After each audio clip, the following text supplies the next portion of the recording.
கலிபங்கள் எல்லாருக்கும் வணக்கம். இன்னைக்கு நம்ம எங்க இருக்கோம் அப்படின்னா குடகனாறு அணை, அதாவது கல்லணை. உனக்கு என்னப்பா, நீ பைத்தியம், நீ என்ன வேணாலும் பேசலாம். இந்த அணைக்கு இன்னொரு பேர் இருக்கு, அதுதான் அழகாபுரி டேம். ஏன்னா இந்த அணை வந்துட்டு அழகாபுரிங்கிற கிராமத்துல இருக்கு.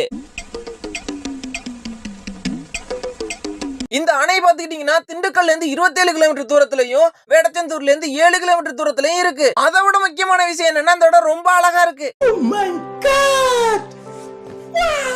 1977ல இந்த அணைய மண்ணால கட்டியிருக்காங்க. ஆனா சோகமான விஷயம் என்னன்னா மேற்கு தொடர்ச்சி மலையில 2 வருஷம் கழிச்சு மழை கொட்டி தீர்த்திருக்கு. அதனாலதான் கொடைக்கானல்ல இருந்து வெள்ளம் வந்து இந்த அணையை அரிச்சிட்டு போயிருச்சான். மறுபடியும் 1995ல 1.25 கோடி ரூபாய் செலவு பண்ணி இந்த அணையை மறுபடியும் கட்டியிருக்காங்க. இந்த டேமோட தண்ணீர் கொள்ளளவு பாத்துக்கிட்டீங்கன்னா 41.8 அடி உயரம். தண்ணி திறந்து ஒரு சட்டில் இருக்குல்ல, அது மொத்தம் 10 இருக்கு. ஒவ்வொரு சட்டிலும் பாத்தீங்கன்னா 3.5 மீட்டர் அகலம், 12.3 மில்லியன் அளவு கியூபிகேட்டர் தண்ணியை சேமிச்சு வைக்கலாமா. ஆத்தூர் டேம்ல இருந்து தாடிக்கொம்பு வேடச்சந்தூர் வழியா அந்த டேமுக்கு தண்ணி வருது. கரூர்ல அமராவதி டேம்ல உள்ள காவிரியா தொடர்ந்து தண்ணி கலந்துருது. திண்டுக்கல்ல இருந்து கரூர் கடைப்பட்ட கிராமங்களுக்கு இந்த தண்ணியை தான் விவசாயத்துக்கு பயன்படுத்துறாங்க. நம்ம என்ன பண்றோம்னா காலையில வெள்ளன இங்க வந்துடுறோம். இந்த வலை போட்டுருக்காங்கல்ல, விடிய காலைல மீனை பிடிச்சிட்டு கரைக்கு வந்துருவாங்க. ஃப்ரெஷ் மீனா வாங்குறோம், ஏத்தாப்புல உள்ள காட்டுல போய் சமைக்கிறோம். அதான் கூட்டாஞ்சோறு ஆக்குறோம். ஆக்கிட்டு அந்த கருவத்தூர்ல ஒரு சாக்க போட்டு படுத்து தூங்குறோம். சாயந்தரம் எந்திரிச்சு வீட்டுக்கு போறோம். என்ன சொல்றீங்க? அவ்வளவுதான், இந்த வீடியோ முடிஞ்சு.